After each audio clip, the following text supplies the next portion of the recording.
KaraokeBooks. Cranford. Elizabeth Gaskell. Audiobook. Chapter 6. Poor Peter. Poor Peter's career lay before him rather pleasantly mapped out by kind friends, but bonus Bernardus non videt omnia, in this map too. He was to win honours at the Shrewsbury School, and carry them thick to Cambridge, and after that, a living awaited him, the gift of his godfather, Sir Peter Arley. Poor Peter. His lot in life was very different to what his friends had hoped and planned. Miss Matty told me all about it, and I think it was a relief when she had done so. He was the darling of his mother, who seemed to dote on all her children, though she was, perhaps, a little afraid of Deborah's superior acquirements. Deborah was the favorite of her father, and when Peter disappointed him, she became his pride. The sole honor Peter brought away from Shrewsbury was the reputation of being the best good fellow that ever was, and of being the captain of the school in the art of practical joking. His father was disappointed, but set about remedying the matter in a manly way. He could not afford to send Peter to read with any tutor, but he could read with him himself, and Miss Matty told me much of the awful preparations in the way of dictionaries and lexicons that were made in her father's study the morning Peter began. "My poor mother," said she.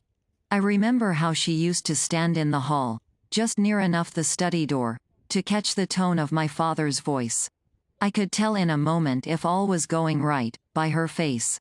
And it did go right for a long time." "What went wrong at last?" said I. "That tiresome Latin, I dare say." "No. It was not the Latin. Peter was in high favor with my father, for he worked up well for him. But he seemed to think that the Cranford people might be joked about, and made fun of, and they did not like it. Nobody does. He was always hoaxing them.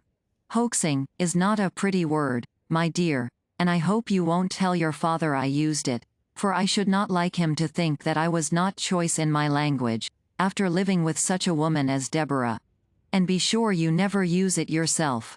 I don't know how it slipped out of my mouth, except it was that I was thinking of poor Peter, and it was always his expression.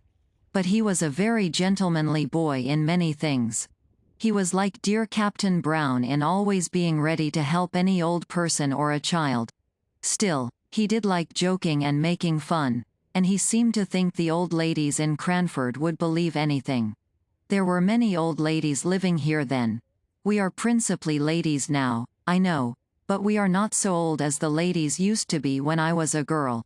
I could laugh to think of some of Peter's jokes. No, my dear, I won't tell you of them, because they might not shock you as they ought to do, and they were very shocking.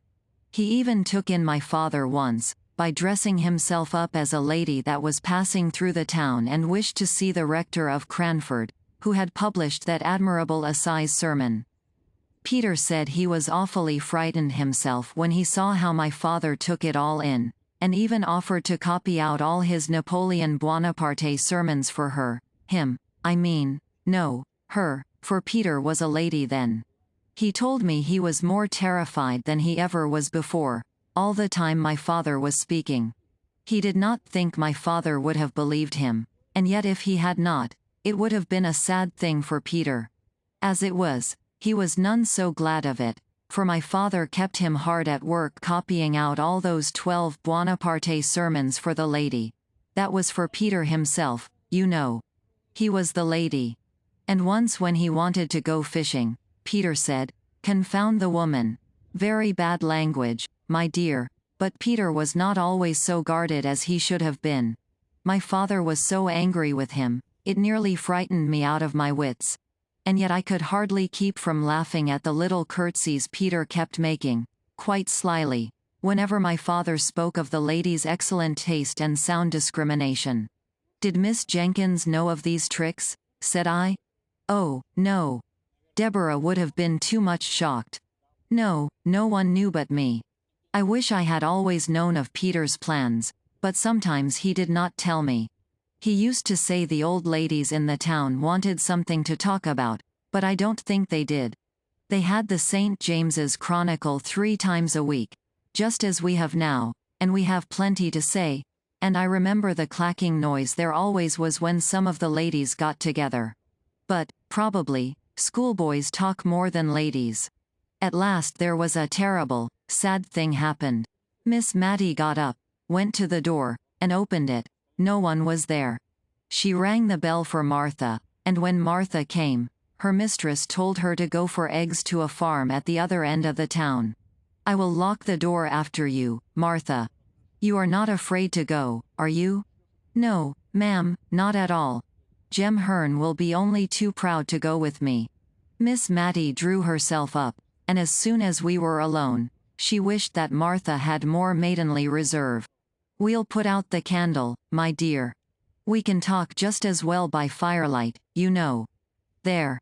Well, you see, Deborah had gone from home for a fortnight or so. It was a very still, quiet day, I remember, overhead. And the lilacs were all in flower, so I suppose it was spring. My father had gone out to see some sick people in the parish. I recollect seeing him leave the house with his wig and shovel hat and cane. What possessed our poor Peter the First don't know.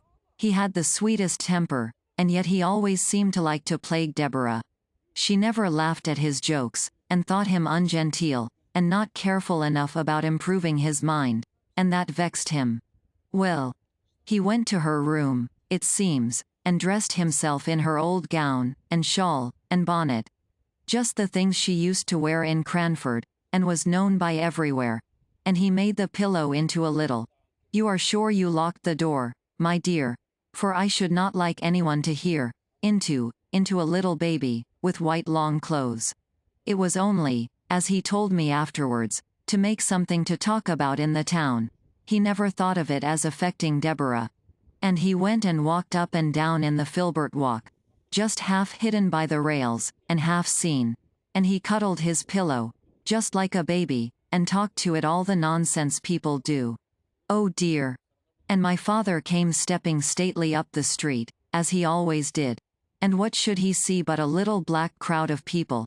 I dare say as many as 20, all peeping through his garden rails.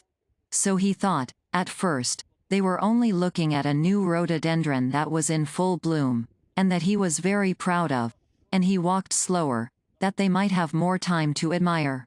And he wondered if he could make out a sermon from the occasion, and thought, perhaps, there was some relation between the rhododendrons and the lilies of the field. My poor father! When he came nearer, he began to wonder that they did not see him. But their heads were all so close together, peeping and peeping. My father was amongst them, meaning, he said, to ask them to walk into the garden with him, and admire the beautiful vegetable production, when, oh, my dear, I tremble to think of it, he looked through the rails himself, and saw. I don't know what he thought he saw, but old Clare told me his face went quite grey-white with anger, and his eyes blazed out under his frowning black brows, and he spoke out, oh, so terribly, and bade them all stop where they were, not one of them to go, not one of them to stir a step. And, swift as light, he was in at the garden door, and down the Filbert Walk, and seized hold of poor Peter, and tore his clothes off his back, bonnet, shawl, gown, and all, and threw the pillow among the people over the railings. And then he was very, very angry indeed, and before all the people he lifted up his cane and flogged Peter. My dear, that boy's trick, on that sunny day, when all seemed going straight and well, broke my mother's heart, and changed my father for life. It did, indeed. Old Clare said, Peter looked as white as my father, and stood as still as a statue to be flogged, and my father struck hard. When my father stopped to take breath, Peter said, "Have you done enough, sir?" Quite hoarsely, and still standing quite quiet. I don't know what my father said, or if he said anything. But old Clare said, Peter turned to where the people outside the railing were, and made them a low bow, as grand and as grave as any gentleman, and then walked slowly into the house. I was in the storeroom helping my mother to make cowslip wine. I cannot abide the wine now, nor the scent of the flowers. They turn me sick and faint, as they did that day, when Peter came in, looking as haughty as any man, indeed, looking like a man, not like a boy. "Mother," he said, "I am come to say, God bless you forever." I saw his lips quiver as he spoke, and I think he durst not say anything more loving, for the purpose that was in his heart. She looked at him rather frightened, and wondering, and asked him what was to do. He did not smile or speak, but put his arms round her and kissed her as if he did not know how to leave off, and before she could speak again, he was gone. We talked it over, and could not understand it, and she bade me go and seek my father, and ask what it was all about. I found him walking up and down, looking very highly displeased. "Tell your mother I have flogged Peter, and that he richly deserved it." I durst not ask any more questions. When I told my mother, she sat down, quite faint, for a minute. I remember, a few days after, I saw the poor, withered cowslip flowers thrown out to the leaf heap, to decay and die there. There was no making of cowslip wine that year at the rectory, nor, indeed, ever after. Presently my mother went to my father. I know I thought of Queen Esther and King Ahasuerus, for my mother was very pretty and delicate looking, and my father looked as terrible as King Ahasuerus. Some time after they came out together, and then my mother told me what had happened, and that she was going up to Peter's room at my father's desire. Though she was not to tell Peter this, to talk the matter over with him. But no Peter was there. We looked over the house, no Peter was there. Even my father, who had not liked to join in the search at first, helped us before long. The rectory was a very old house, steps up into a room, steps down into a room, all through. At first, my mother went calling low and soft, as if to reassure the poor boy, "Peter. Peter, dear. It's only me." But, by and by, as the servants came back from the errands my father had sent them, in different directions, to find where Peter was. As we found he was not in the garden, nor the hayloft, nor anywhere about, my mother's cry grew louder and wilder, "Peter! Peter, my darling! Where are you?" For then she felt and understood that that long kiss meant some sad kind of goodbye. The afternoon went on, my mother never resting, but seeking again and again in every possible place that had been looked into 20 times before, nay, that she had looked into over and over again herself. My father sat with his head in his hands, not speaking except when his messengers came in, bringing no tidings. Then he lifted up his face, so strong and sad, and told them to go again in some new direction. My mother kept passing from room to room, in and out of the house, moving noiselessly, but never ceasing. Neither she nor my father durst leave the house, which was the meeting place for all the messengers. At last, and it was nearly dark, my father rose up. He took hold of my mother's arm as she came with wild, sad pace through one door, and quickly towards another. She started at the touch of his hand, for she had forgotten all in the world but Peter. "Molly," said he, "I did not think all this would happen." He looked into her face for comfort, her poor face all wild and white, for neither she nor my father had dared to acknowledge, much less act upon, the terror that was in their hearts, lest Peter should have made away with himself. My father saw no conscious look in his wife's hot, dreary eyes, and he missed the sympathy that she had always been ready to give him, strong man as he was, and at the dumb despair in her face his tears began to flow. But when she saw this, a gentle sorrow came over her countenance, and she said, "Dearest John, don't cry. Come with me, and we'll find him," almost as cheerfully as if she knew where he was.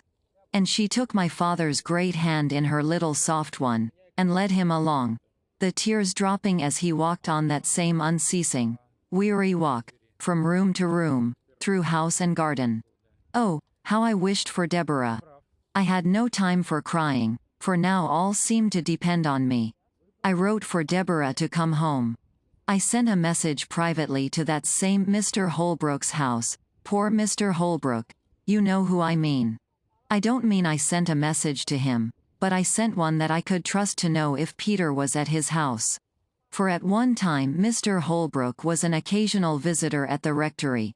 You know he was Miss Pole's cousin, and he had been very kind to Peter, and taught him how to fish. He was very kind to everybody, and I thought Peter might have gone off there. But Mr. Holbrook was from home, and Peter had never been seen. It was night now, but the doors were all wide open, and my father and mother walked on and on. It was more than an hour since he had joined her, and I don't believe they had ever spoken all that time. I was getting the parlor fire lighted, and one of the servants was preparing tea, for I wanted them to have something to eat and drink and warm them, when old Clare asked to speak to me. "I have borrowed the nets from the weir, Miss Mattie. Shall we drag the ponds tonight, or wait for the morning?" I remember staring in his face to gather his meaning, and when I did, I laughed out loud. The horror of that new thought, our bright, darling Peter, cold, and stark, and dead. I remember the ring of my own laugh now. The next day Deborah was at home before I was myself again. She would not have been so weak as to give way as I had done. But my screams, my horrible laughter had ended in crying, had roused my sweet dear mother, whose poor wandering wits were called back and collected as soon as a child needed her care. She and Deborah sat by my bedside. I knew by the looks of each that there had been no news of Peter, no awful, ghastly news, which was what I most had dreaded in my dull state between sleeping and waking. The same result of all the searching had brought something of the same relief to my mother, to whom, I am sure, the thought that Peter might even then be hanging dead in some of the familiar home places had caused that never-ending walk of yesterday. Her soft eyes never were the same again after that. They had always a restless, craving look, as if seeking for what they could not find. Oh! It was an awful time, coming down like a thunderbolt on the still sunny day when the lilacs were all in bloom. "Where was Mr. Peter?" said I. He had made his way to Liverpool, and there was war then, and some of the king's ships lay off the mouth of the Mersey, and they were only too glad to have a fine likely boy such as him, 5'9" he was, come to offer himself. The captain wrote to my father, and Peter wrote to my mother. Stay. Those letters will be somewhere here. We lighted the candle, and found the captain's letter and Peter's too. And we also found a little simple begging letter from Mrs. Jenkins to Peter, addressed to him at the house of an old schoolfellow whither she fancied he might have gone. They had returned it unopened, and unopened it had remained ever since, having been inadvertently put by among the other letters of that time. This is it. My dearest Peter, you did not think we should be so sorry as we are, I know, or you would never have gone away. You are too good. Your father sits and sighs till my heart aches to hear him.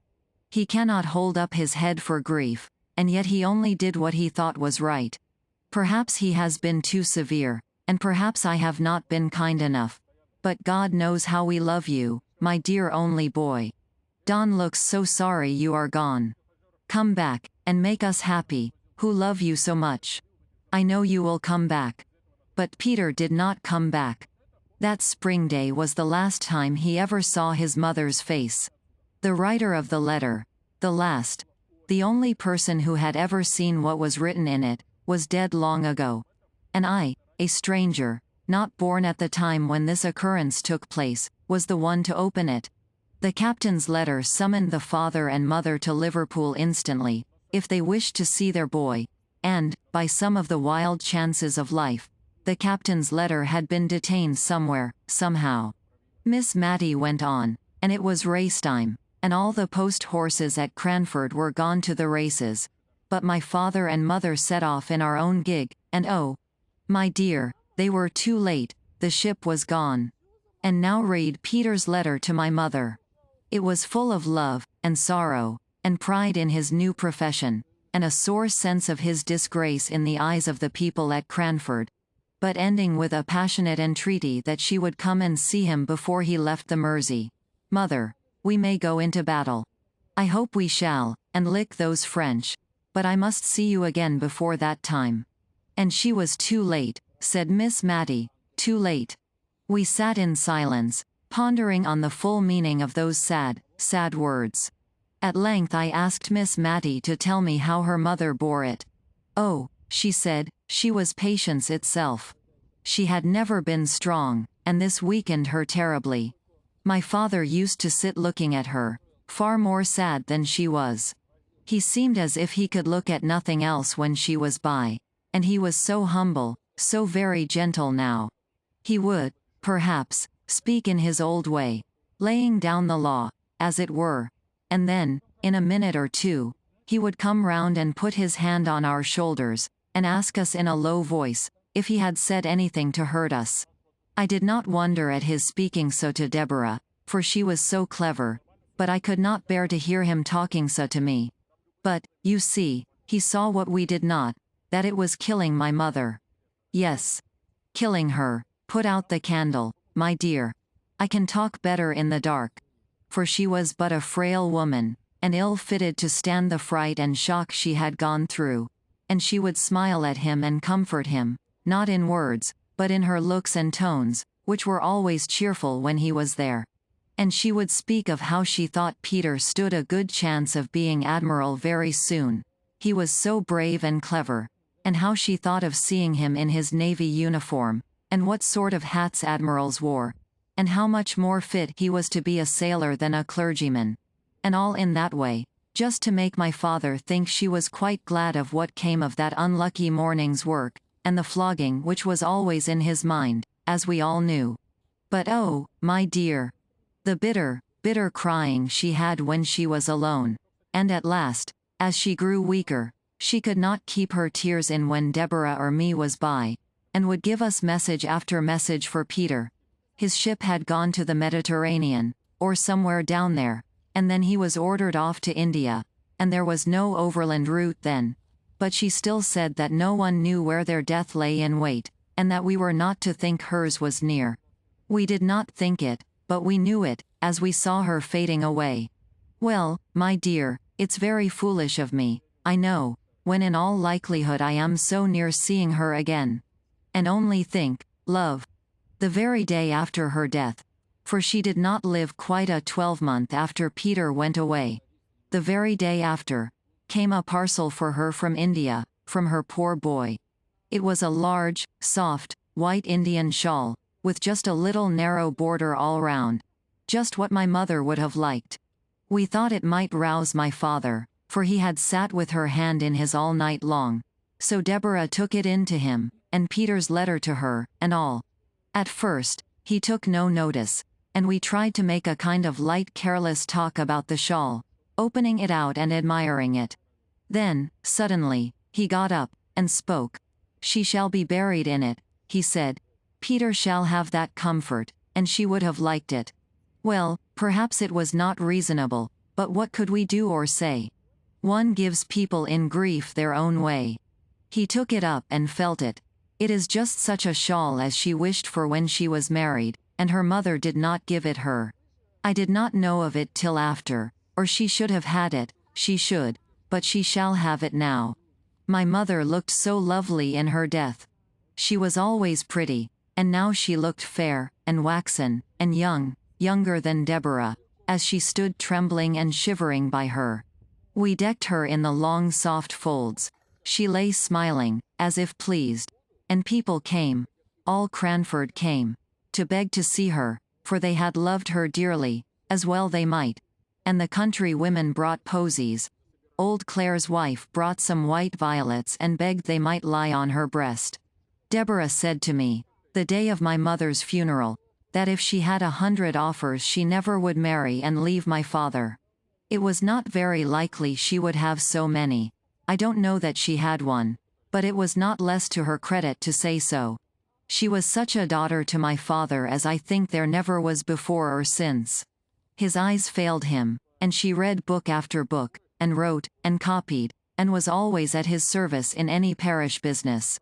She could do many more things than my poor mother could. She even once wrote a letter to the bishop for my father. But he missed my mother sorely. The whole parish noticed it. Not that he was less active. I think he was more so, and more patient in helping everyone. I did all I could to set Deborah at liberty to be with him, for I knew I was good for little, and that my best work in the world was to do odd jobs quietly, and set others at liberty. But my father was a changed man. Did Mr. Peter ever come home? Yes, once. He came home a lieutenant. He did not get to be admiral. And he and my father were such friends. My father took him into every house in the parish. He was so proud of him. He never walked out without Peter's arm to lean upon. Deborah used to smile. I don't think we ever laughed again after my mother's death, and say she was quite put in a corner. Not but what my father always wanted her when there was letter writing or reading to be done, or anything to be settled. And then, said I, after a pause. Then Peter went to sea again. And, by and by, my father died, blessing us both, and thanking Deborah for all she had been to him. And, of course, our circumstances were changed. And, instead of living at the rectory, and keeping 3 maids and a man, we had to come to this small house, and be content with a servant of all work. But, as Deborah used to say, we have always lived genteelly, even if circumstances have compelled us to simplicity. Poor Deborah. And Mr. Peter? Asked I. Oh, there was some great war in India. I forget what they call it, and we have never heard of Peter since then. I believe he is dead myself, and it sometimes fidgets me that we have never put on mourning for him. And then again, when I sit by myself, and all the house is still, I think I hear his step coming up the street, and my heart begins to flutter and beat. But the sound always goes past, and Peter never comes. That's Martha back? No. I'll go, my dear. I can always find my way in the dark, you know. And a blow of fresh air at the door will do my head good, and it's rather got a trick of aching. So she pattered off. I had lighted the candle, to give the room a cheerful appearance against her return. Was it Martha? Asked I. Yes.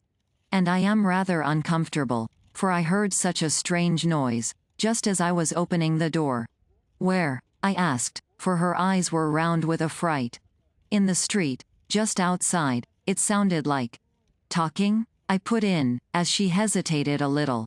No. Kissing. If you liked what you heard, please subscribe to the channel.